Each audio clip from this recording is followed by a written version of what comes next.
함께 찬송가 357장 드리겠습니다.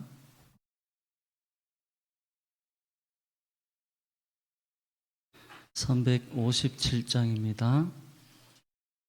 주 믿는 사람 일어나 357장입니다.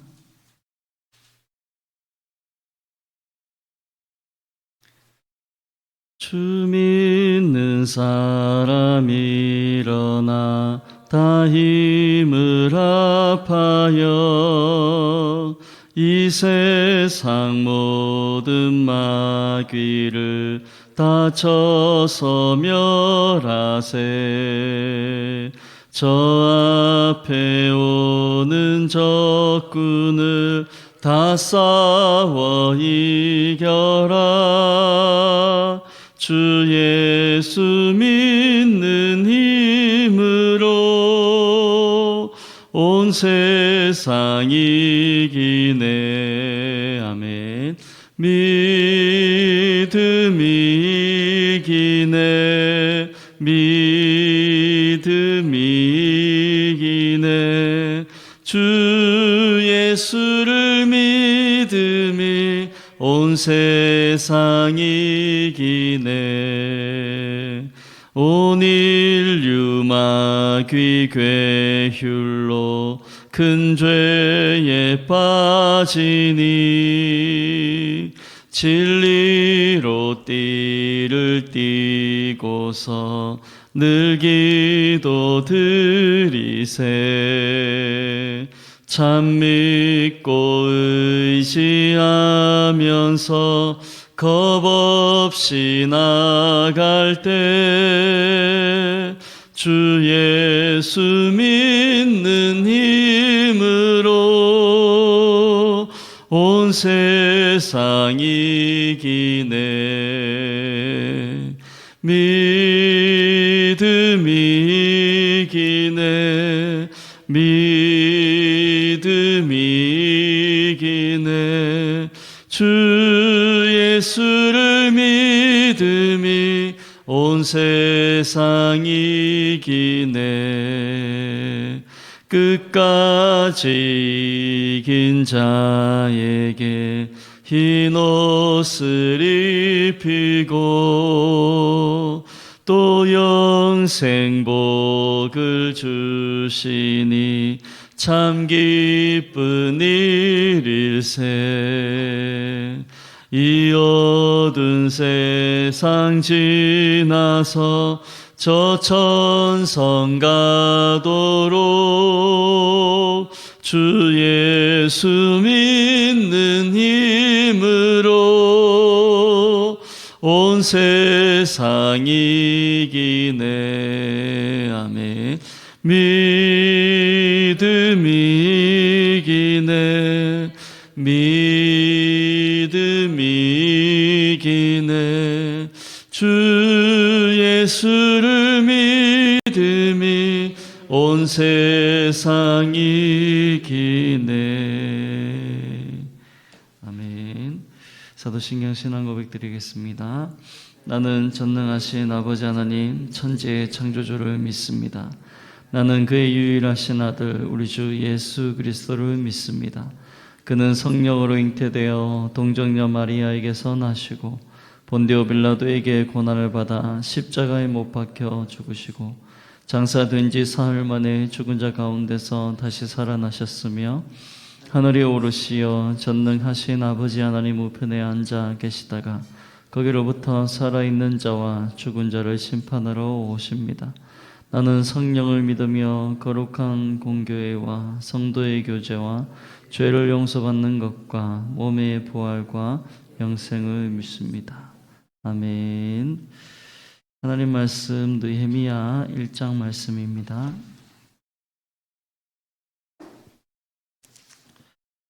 느헤미야 1장 1절에서 11절까지 제 성경으로 구약 성경 727면쯤에 있습니다.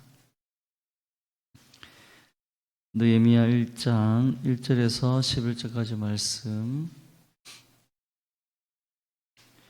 한 절씩 교독하시겠습니다. 제가 먼저 1장 1절 봉독하겠습니다.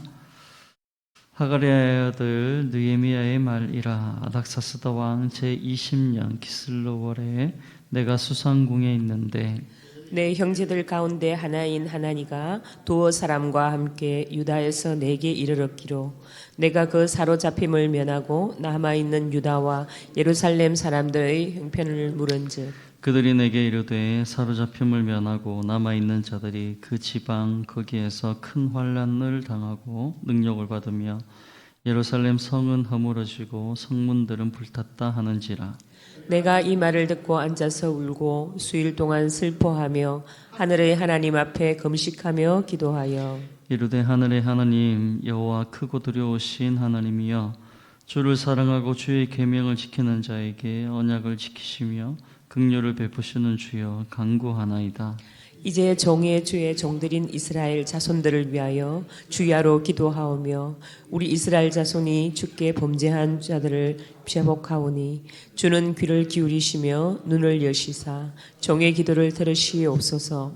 나와 내 아버지의 집이 범죄하여 주를 향하여 크게 악을 행하여 주께서 주의 종 모세에게 명령하신 계명과 율례와 규례를 지키지 아니하였나이다. 옛적에 주께서 주의 종 모세에게 명령하여 이르시되 만일 너희가 범죄하면 내가 너희를 여러 나라 가운데에 흩을 것이요 만일 내게로 돌아와 내 계명을 지켜 행하면 너희 쫓긴 자가 하늘 끝에 있을지라도 내가 거기서부터 그들을 모아 내 이름을 두리고 택한 곳에 돌아오게 하리라 하신 말씀을 이제 청하건대 기억하옵소서. 이들은 주께서 일찍이 큰 권능과 강한 손으로 구속하신 주의 종들이요 주의 백성이니이다. 함께 읽겠습니다. 주여 구하오니 귀를 기울이사 종의 기도와 주의 이름을 경외하기를 기뻐하는 종들의 기도를 들으시고 오늘 종이 형통하여 이 사람 앞에서 은혜를 입게 하옵소서 하였나니 그때에 내가 왕의 술관원이 되었느니라. 아멘. 읽은 말씀을 가지고 그때의 술관원이 되었더라라는 제목으로 말씀을 함께 나누고자 합니다. 에스라서가 역대기서와 동일한 저자인 에스라에 의해 기록된 책이었습니다. BC 537년 이스라엘 백성들의 1차 포로 귀환에서부터 시작해서 BC 444년까지 그러니까 3차 귀환이 있기 직전까지 이스라엘의 역사를 에스라서에서 기록했습니다. 그 내용은 스룹바벨의 성전 건축과 또 에스라의 신앙 개혁을 중심으로 한 선민 이스라엘의 회복과 그 재건 과정에 대해서 다루는 말씀 에스라서였다면 오늘 이 읽은 느헤미야서는 이제 3차 포로 귀환을 주도했던 느헤미야에 의해서 기록된 책이라 할 수 있습니다. BC 444년 3차 바벨론 포로 귀환 때부터 BC 400년까지 이스라엘 역사를 다루고 있습니다. 이때는 이제 예루살렘 성벽 재건 그리고 개혁을 중심으로 한 이스라엘의 재건 과정을 다루고 있습니다. 이 느헤미야라는 이름은 나함이라는 단어와 야화라는 야흐라는 단어의 합성으로서 여호와께서 불쌍히 여긴다, 여호와께서 위로하신다라는 뜻의 이 이름이 느헤미야라는 이름의 단어입니다. 느헤미야를 통해서 하나님께서 이스라엘 백성들의 당시 고통을 아시고 그들을 긍휼히 여기시고 그들을 위로하기 원하시는 하나님의 뜻이 이 느헤미야서에 기록되어 있다 할 수 있겠습니다. 느헤미야서는 크게 두 부분으로 나눕니다. 1장에서 7장까지 말씀은 느헤미야가 귀환하고 그리고 예루살렘 성읍과 성벽을 재건하는 역사에 대해서 다루고 8장에서 13장까지는 이제 이스라엘의 언약 갱신 그리고 개혁에 대한 종교 개혁에 대한 내용을 중심으로 다루고 있습니다.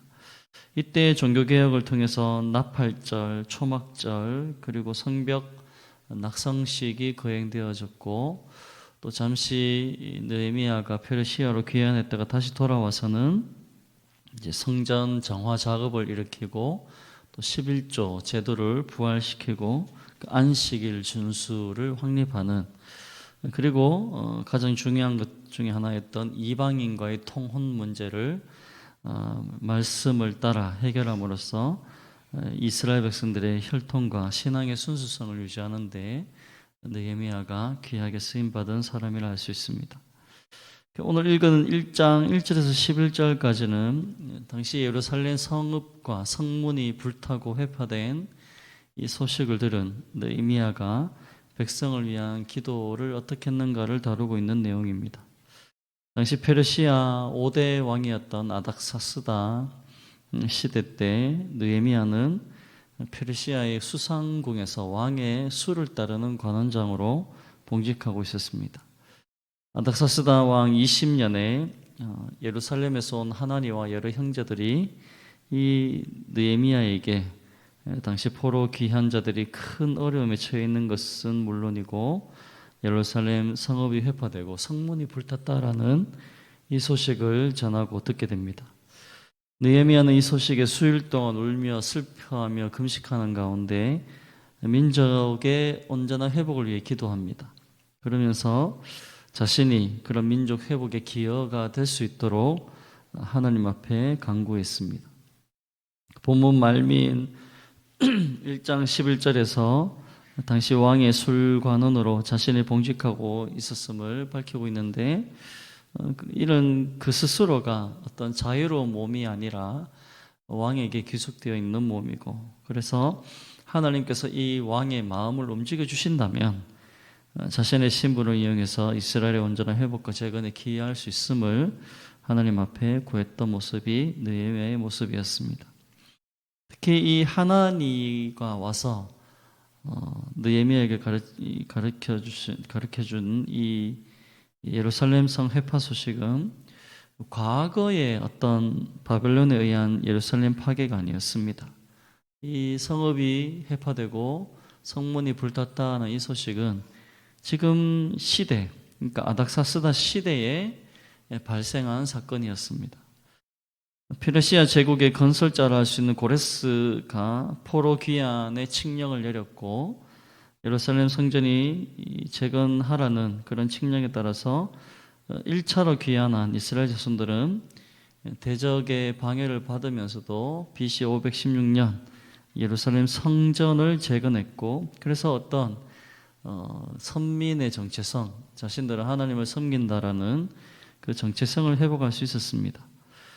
그리고 에스라서 4장 6절에서 23절의 이 삽입 기사를 통해서 2차로 귀환한 사람들이 선민의 수도를 할 수 있는 예루살렘 성읍을 재건함으로써 국가적 기틀을 마련하려 한 것으로 보입니다. 이때는, 그런데 문제는 1차 성전 재건 때보다 대적들이 더 강하게 반대를 하기 시작했습니다.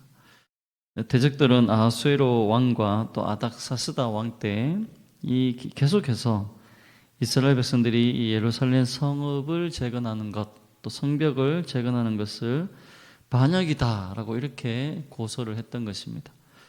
여기서 이스라엘 대적들은 주로 사마리아 출신의 관료들이었죠. 그들이 이스라엘이 자신들의 영향력에서 벗어나는 것을 원치 않았기 때문에 필사적으로 이스라엘이 강력해질 수 있는 토대가 될 수 있는 그 이스라엘 예루살렘 성읍 재건, 또 성벽 재건을 결사적으로 방해한 것입니다. 결국 이 성읍과 성벽 재건 공사는 이런 대적들의 거짓 고소를 받은 아닥사스다 왕이 이 공사 중지 명령을 내림으로써 중단되었던 것입니다. 그리고 아닥사스다 왕이 통치할 때 초기부터 수많은 반란의 운동들이 있었습니다. 시리아 총독이었던 메가주비주스라는 사람도 반란을 일으켰다가 또다시 충성을 맹세하고, 그런 아닥사스다 제위 때 제국 곳곳에 반역이 일어나고 있었기 때문에 당연하게 사마리아인들이 아닥사스다 왕에게 고집 고소를 하고 이스라엘이 반란을 일으키려고 성읍을 재건하고 성벽을 재건하려고 합니다라는 그 소식은 아닥사스다 입장에서는 그런 여러 반란들 중에 하나가 일어날 수 있는 상황으로 판단하고 그런 재건을 중지시킨 것으로 볼 수 있는 것입니다. 그런 예루살렘 성읍 성벽 재건 공사가 중단되기까지 상당히 이 성읍과 성벽 재건 공사가 진행되고 있었고, 또 어수선했던 이 제국의 현실, 그리고 팔레스틴의 여러 상황과 맞물려서 그나마 그렇게 일부 재건되었던 성읍과 성벽이 다시 대적들의 방해로 많은 부분 회파되고 불타고 했던 것으로 보게 되는 것입니다. 느헤미야는 바로 지금 그 시대에 이런 소식을 듣고 하나님 앞에 금식하고 기도하고 이에 대한 대책을 강구하고 무엇보다 하나님의 도우심을 힘입어서 행동으로 옮기려고 준비하고 있었던 것입니다. 이런 본문의 내용 배경들을 통해서 우리는 몇 가지 사실을 말씀의 교훈으로 얻어야 할 것입니다. 첫째로는 이런 선민 공동체 이스라엘의 재건을 위한 느헤미야의 자기 부인이라 할 수 있습니다. 느헤미야는 당시 페르시아의 고관으로 있었으면서도 항상 그 마음은 하나님의 선민 공동체인 이스라엘에 가 있음을 볼 수 있는 것입니다. 그는 예루살렘 성이 해파되었다는 소식을 들었을 때 민족의 온전한 회복을 위해서 금식하고 기도할 뿐만 아니라 자신이 직접 그 예루살렘으로 가서 성읍과 성벽을 재건하기를 소원했던 것입니다. 느헤미야는 페르시아 왕궁에서 어떤 자신의 그런 일신의 영화만을 구하지 않았던 것입니다. 민족의 회복, 이스라엘의 재건, 이 모든 것을 위해 자신이 헌신하고 희생하고 결국 그런 마음을 하나님께서 받아주시고 아닥사스다 왕의 재가를 얻어서 예루살렘으로 귀환해서 물론 대적들의 온갖 방해가 있었지만 그것을 극복하고 예루살렘 성읍과 성벽 재건을 중건함으로써 이스라엘로 하여금 어떤 국가적 면모를 갖추게 한 개혁자로 세워졌던 것입니다. 이스라엘은 비록 페르시아의 속국으로 당시에 남아 있었지만 그렇게 예루살렘 성읍과 성벽의 재건을 통해서 사마리아 이방인들의 방해와 해방으로부터 벗어나서 어떤 조금의 자치를 시행할 수 있는 국가적인 면모를 느헤미야를 통해서 갖추게 된 것입니다. 이런 이스라엘 공동체를 위한 느헤미야의 희생은 예수 그리스도의 희생을 예표하는 것이라 할 수 있습니다. 하나님의 택한 백성을 위해서 하늘 영광을 버리시고 이 땅에 종의 형체를 가져서 사람과 같이 되시고 십자가에 달려 죽으신 예수 그리스도의 희생과 헌신이 느헤미야의 삶을 통해서 우리에게 보여주고 있는 것입니다. 뿐만 아니라 이러한 헌신, 희생과 헌신은 동일하게 이제 그 은혜를 받은 우리 하나님의 사람들, 우리 성도들이 예수 그리스도를 본받아 하나님 나라의 확장과 택한 백성의 회복을 위해서 예수님처럼 자기를 부인하고 자기 십자가를 지고 희생과 헌신의 삶을 살도록 부름받았다는 그 말씀, 그 교훈을 주는 것을 우리는 결코 잊지 말아야 하는 것입니다. 베드로전서 2장 20절에 그러나 선을 행함으로 고난을 받고 참으면 이는 하나님 앞에 아름다우니라. 이를 위하여 너희가 부르심을 받았으니 그리스도도 너희를 위하여 고난을 받으사 너희에게 본을 끼쳐 그 자취를 따라오게 하려 하셨느니라. 저와 여러분들 모든 하나님의 백성들이 부르심을 받은 것은 예수 그리스도의 자취를 따라오게 하려고 우리를 불러주셨다라고 말씀하고 있습니다. 저와 여러분들의 모든 신자의 그러므로 삶의 목표는 그리스도를 위하여 살아가는 것입니다. 예수님께서 하늘 영광 버리시고 인간의 몸을 입고 종의 형체를 가지고 이 땅에 오셔서 많은 사람을 섬기고 그 구원의 역사를 이루신 것처럼 저와 여러분들도 허리에 수건을 두르고 서로 섬기며 또 하나님 나라를 위해서 양보하며 용서하며 고난을 받기를 자처하고 그렇게 십자가를 지고 따라가는 것이 우리의 삶이라는 말씀입니다. 둘째는 하나님께서 이 세상 역사의 진정한 주관자가 되신다는 사실입니다. 느헤미야가 예루살렘 성 회파 소식을 듣고 하나님 앞에 기도하는 가운데 아닥사스다 왕에게 자신을 예루살렘으로 보내어서 예루살렘 성을 중건할 수 있게 해달라고 간청했습니다. 그러자 일찍이 이 예루살렘 성의 중건을 중단시킨 아닥사스다 왕이 이 느헤미야의 간청을 듣고 기꺼이 허락을 한 것입니다. 여러분, 고대 사회에서 이런 아닥사스다 왕의 정책의 변경은 거의 있을 수 없는 일이었습니다. 한 나라의 왕이 자신의 명령을 내린 것을 취소하고 완전히 반대되는 그런 방향의 정책을 결정하는 것은 고대 사회에서는 일어날 수 없는 일이었습니다. 근데 느헤미야가 이런 아닥사스다 왕의 변경에 대해서 2장 8절에서 하나님의 선한 손이 도우셨다라는 고백을 하는 것입니다. 결국 예루살렘 성읍을 중건하고 성벽을 재건하는 것을 허락한 것이 어떤 아닥사스다 왕의 결정 같지만 그 배후에 분명히 이 온 세상의 주관자 되시는 하나님의 섭리의 손길이 역사하고 있었던 것입니다. 다니엘서 4장 17절에 지극히 높으신 이가 사람의 나라를 다스리시며 자기의 뜻대로 그것을 누구에게든지 주시며 또 지극히 천한 자를 그 위에 세우시는 줄을 사람들이 알게 하려 함이라 라고 말씀하셨습니다. 세상의 왕들이, 수많은 고관들이 나라를 다스리는 것 같지만 실제적으로 온 우주를 역사하시는 분은 하나님께서, 지극히 높으신 하나님께서 온 세상 나라를 다스리시고 주관하시고 그 통치자를 세워주시고 그것이 다 하나님의 손에 달려있다라는 말씀입니다. 저와 여러분들은 내 인생 또한 어떤 내가 결정하고 내가 선택하는 것 같지만 하나님의 선한 도우심이 함께 있다는 사실을 잊지 말아야 할 것입니다.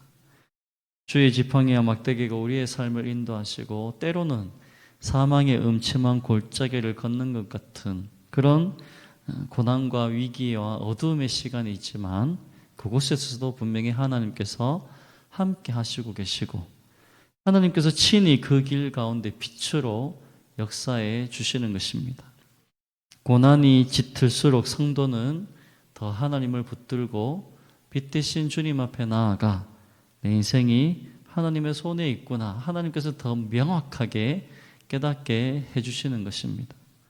따라서 우리에게 오는 모든 위기와 고통은 그런 위기와 고통으로 끝나는 것이 아니라 더 하나님께서 강하게 붙드시는 순간임을 알고 그 순간에 하나님 앞에 나아가 하나님의 역사를 이루는 우리의 삶이 되어야 할 것입니다. 셋째로는 하나님의 약속에 근거한 기도는 반드시 응답된다는 사실입니다. 본문 4절에서 11절까지 느헤미야가 민족을 위해 기도할 때 신명기에 기록된 30장 1절에서 8절에 근거해서 기도하는 것입니다. 느헤미야는 그 결과 하나님으로부터의 응답을 받았고 이스라엘의 재건을 위해서 헌신할 수 있었습니다. 다시 말해 느헤미야의 기도는 어떤 자신의 열정, 자신의 꿈과 비전을 이루어 달라는 것이 아니라 하나님의 약속의 말씀대로 이루어질 것을, 다시 말해 하나님의 뜻이 이루어질 것을 간절하게 기도했던 것입니다. 하나님의 약속의 말씀, 하나님의 뜻, 하나님의 계획이 무엇입니까?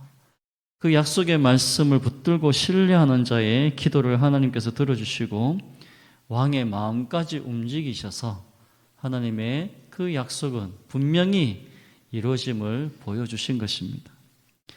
요한복음 14장 13절에 너희가 내 이름으로 무엇을 구하든지 내가 행하리니 이는 아버지로 하여금 아들로 말미암아 영광을 받으시게 하려 함이라. 내 이름으로 무엇이든지 내게 구하면 내가 행하리라. 저와 여러분들은 예수 그리스도의 이 약속의 말씀을 붙들고 살아가는 사람들입니다. 따라서 우리는 기도할 때 얼마나 이 약속의 말씀을 신뢰하고 의지하며 인내함으로 기도하고 있는가 하는 것입니다.